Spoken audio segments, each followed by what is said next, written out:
Hi, my country people. How una day? I'm talking about no other person than Patience Ozokwo, also known as Mama G. Want a man to propose to you, I mean a real man. When I say a real man, I mean a fine man. One of our ogbonge mama for Nollywood, Patience Ozokwo, don reveal how dem take force am into marriage at the age of 19. Na inside Mercy Johnson cooking show for YouTube wey dem call Mercy's Menu, the secret come outside. According to the 64-year-old grandma, she take her time wella answer Mercy Johnson when dat one throw question for mama say why she no collect ring after her husband kpeme.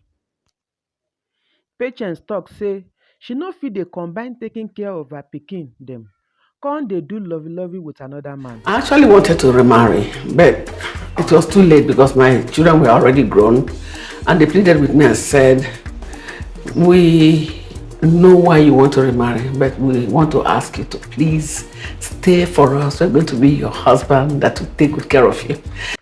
Mama Patience come talk further say although she for remarry when one man don dey whisper into her ears, but the pikin don grow wella that time and all of them join voice say mbano, we no go gree make person marry you now. That's a huge sacrifice.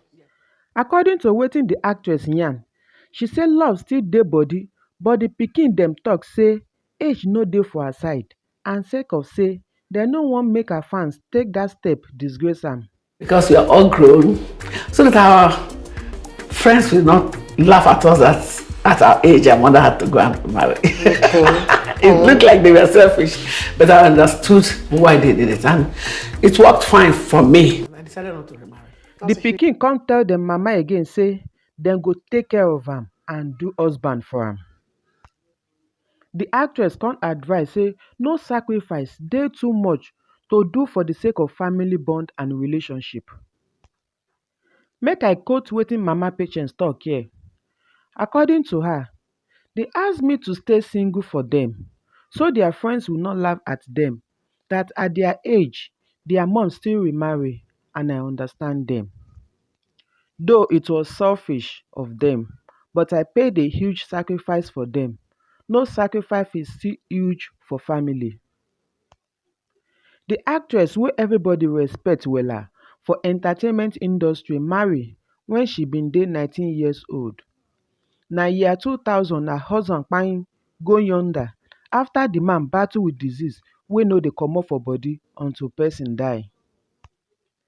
As e be now, Patience take her womb born 3 pikin come adopt another 7 pikin from other women belle.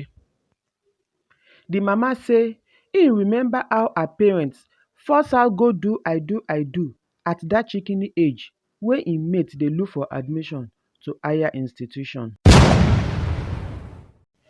If una gbadun dis gist, make una help us subscribe, like, comment and share so that we go dey notify una as other gist dey shele. And for my people wey don already subscribe, no forget to turn on your notification bell icon so that sharparly dem go dey notify you as we dey upload new video.